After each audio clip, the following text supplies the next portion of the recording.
孫武って孫子の兵法の作者だよね。でもどんな人生だったの？はあ、孫武は春秋時代末期に生きた軍事思想家だぜ。出身は西、つまり今の山東省あたり。彼が表した孫子兵法は世界最古級の戦略書で2000年以上も読み継がれてきた。確かに勝つための哲学書みたいな扱いだよね。そうだぜ。孫武は単なる理論家じゃなく、呉という新興国で実際に将軍を務め、その戦争で勝利に貢献した実践派だ。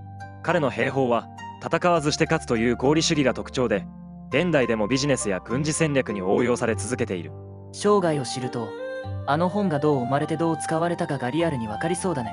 孫武の人生を語るにはまず時代背景を抑えないといけないぜ。彼が生まれたのは紀元前6世紀半ば、春秋時代も最終盤だ。当時は秦と楚の2大国が争ってたよね。そうだぜ。北の秦、南の楚、巨大国家同士が衝突し続ける激動の時代だった。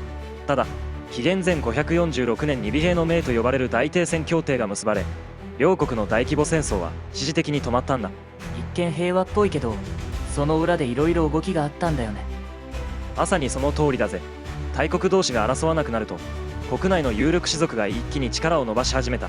特に秦は陸慶と呼ばれる家柄が実権を握り、国を牛耳るようになっていくし、西でも名門伝氏が台頭し、下克上の気配が濃くなっていた。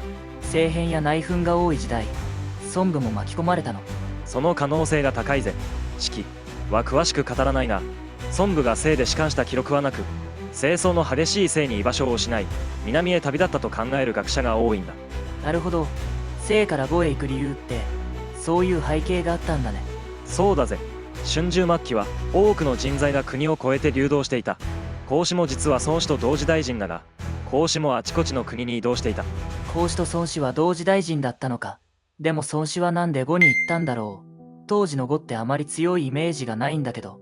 それが孫武が呉へ行く頃には呉は急成長の真っ只中だったんだぜ。理由はいくつかあるが、最大の要因が鉄器革命だ。鉄器ってそんなに重要だったの？めちゃくちゃ重要だぜ。越の地域は鉄鋼資源が多く、鉄剣、鉄斧、鉄製農具の生産が早い段階で発展していた。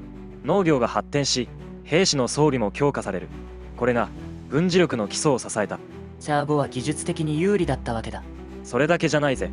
楚から亡命してきた呉子書が呉に新しい政治、軍事の仕組みを導入したんだ。彼は父と兄を曹王に殺されて逃れてきた人物で、呉王コールに重用され、大規模な富国強兵を指揮した。呉子書は楚に強い恨みを持っていたんだね。そうだぜ。呉子書は城郭の整備、軍の編成改革、農業基盤の再編など国の根本から立て直した。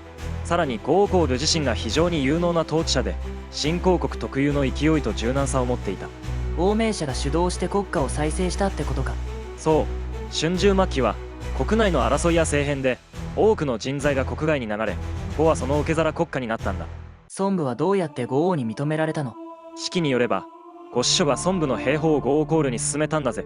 考慮はその内容に感銘を受け、孫武を呼び出して才能を試すことにした。あの有名な宮女の訓練だね。その通り。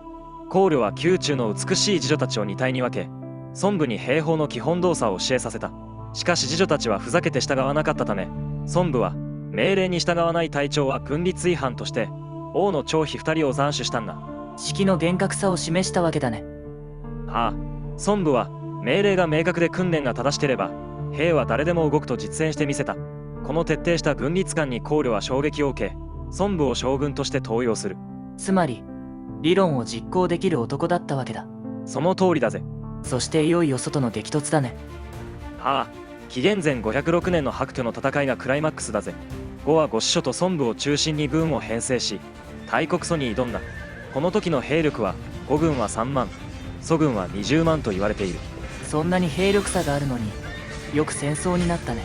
楚は将の能力が低く、兵の統制が十分に取れていなかった。一方で呉の兵は軽装で機動力が高く、鉄器装備で士気も強かった。さらに呉子書はその内部事情に精通していた。戦争は兵の数で決まるものではないんだな。その結果、呉はその大軍を破り、5回戦って全て勝利し、ついにその都永を陥落させる大勝利を収めたんだ。小国が大国を倒す劇的な戦いだね。まさにその通りだぜ。この勝利によって呉は一躍春秋末期の主役へと躍り出た。そ攻略の後孫武はどうしたの？不思議なことに四季はその後の孫武についてほとんど語らないんだぜ。外を落とした後、孫武の名前は司書から姿を消す。越越戦争が続くけど、もう出てこないよね。はあ、鉄王光線の反撃や草の台頭があっても孫武の記述はない。実戦での経験をもとに孫子兵法が練り上げられたのはこの頃かもしれないぜ。おそらく政治闘争を嫌って退いたか、兵法書の編纂整理に専念したと推測されている。静かに去っていった感じだね。孫武の人生に関する司書の記載から彼の生涯を説明した。清の正装を離れ、呉の台頭と共に活躍し、外の決戦で歴史に名を刻んだんだぜ。その実戦経験が孫子兵法の説得力を生んだわけだね。そうだぜ。戦わずして勝つ、敵を知り己を知れば悪戦危うからずという合理主義は春秋末期という混乱の実体験から生まれた。孫武は歴史に名前を残しただけじゃなく、今もなお世界中に影響を与え続ける時代を超えた戦略家なんだね。それでは今回はここまで。